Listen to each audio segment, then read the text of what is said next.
measure intake and output, and record. First I'm going to knock, knock, knock, knock.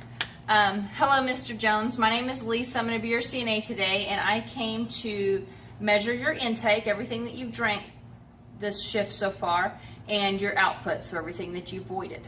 I'm first going to go wash my hands and gather some supplies. So I would wash my hands. I'm definitely going to need some gloves for the output, and I need something to record the results on.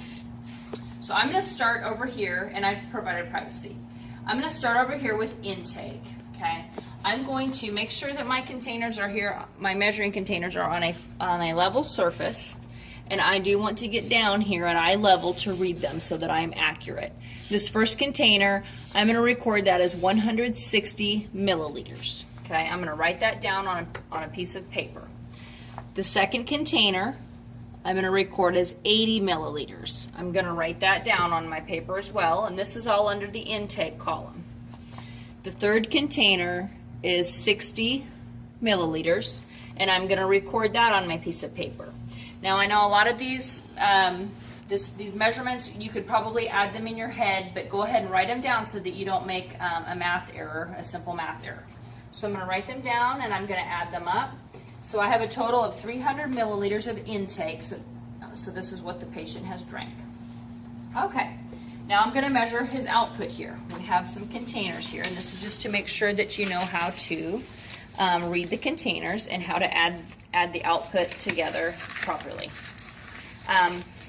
Okay, so I'm going to put on some gloves here. This first container, the graduated cylinder, I see 775 milliliters of fluid.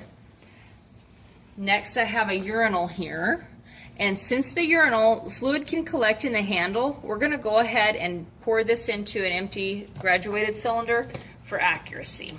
So I'm going to avoid splashing or spilling as I pour it into this cylinder.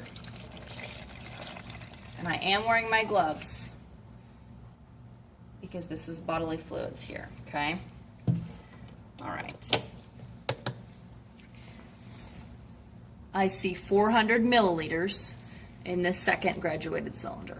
So I have 775 plus 400 milliliters. So I'm going to notice the color, clarity, any foul odors, anything abnormal I would report to the nurse, but I'm going to go ahead and discard these in the toilet, and I would rinse them out with some cool water, disinfect, dry it, store it where it belongs. I'm going to also rinse the urinal, and I'm going to I'm going to discard all of it into the toilet.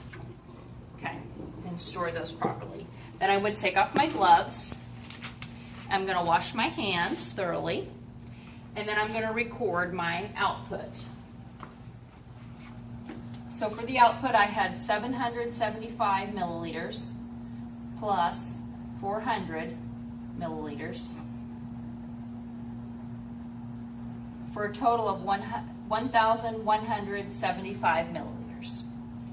Now you're typically going to measure intake and output according to the care plan, but usually it's at the end of your shift.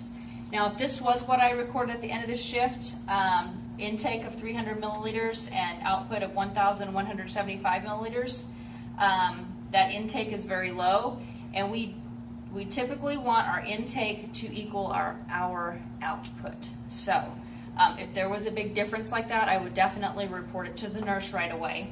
And I'm going to, leave the patient, the resident, comfortable and safe. Is there anything else I can do for you, Mr. Smith? Thank you for letting me help you. Here's your table, water, and call light.